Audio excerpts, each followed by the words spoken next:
சேலஞ்சை அக்செப்ட் பண்ணிக்க முதல்ல ஒரு கட்ஸ் வேணுங்க. நேற்று ஒரு சேலஞ்ச் வீடியோ போட்டிருந்தேன். அந்த சேலஞ்ச் வீடியோ பார்க்காதவங்க கமெண்ட்ல ஃபர்ஸ்ட்ல லிங்க் வந்து போட்டிருக்கேன், அதை பாத்துருங்க. நீங்க வீடியோலையும் பார்க்க தெரியும். அந்த சேலஞ்சை பார்க்காதவங்க போய் நீங்க அக்செப்ட் பண்ணிக்கோங்க. நேற்று நம்ம சேலஞ்சை அக்செப்ட் பண்ணி 3 நபர்கள் வீடியோ போட்டிருந்தாங்க. அவங்கள நான் என்னோட சபாவும் உங்களோட சபாவும் பாராட்டியாகணுங்க. ஒரு சிலருக்கு திறமைகள் நிறைய இருக்கும். ஆனா பாத்தீங்கன்னா அந்த திறமையை வெளிப்படுத்துறதுக்கோ அவங்க சப்போர்ட் பண்ணுறதுக்கோ ஆள் இருக்காது. இதனால பாத்தீங்கன்னா ஒரு 2 பேர் வந்து அழகா பண்ணியிருக்காங்க. அவங்க 2 பேரும் நம்ம வீடியோல போடலாம். அவங்களுக்கு நம்மளால முடிஞ்ச ஒரு ஹார்ட்டின கமெண்ட் அனுப்பிடுங்க.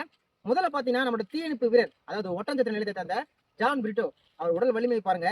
அவர் வந்து பாத்தீங்கன்னா ஒரு 50 கிட்ட எடுத்திருக்காரு. அவருக்கு முதல்ல ஒரு வாழ்த்துக்களையும் கேட்டு ஹார்ட்டை கமெண்ட் பண்ணுங்க.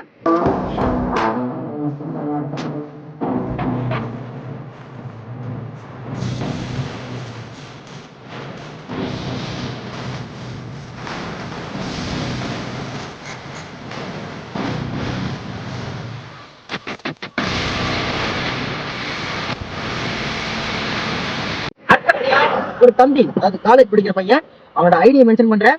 அவனுக்கும் நம்ம டீம் சார்பா ஒரு ஹார்ட்டை சென்ட் பண்ணிடுங்க. அடுத்த சேலஞ்ச் என்னன்னு கமெண்ட்ல சொல்லுங்க, நம்ம தயாரிடலாம்.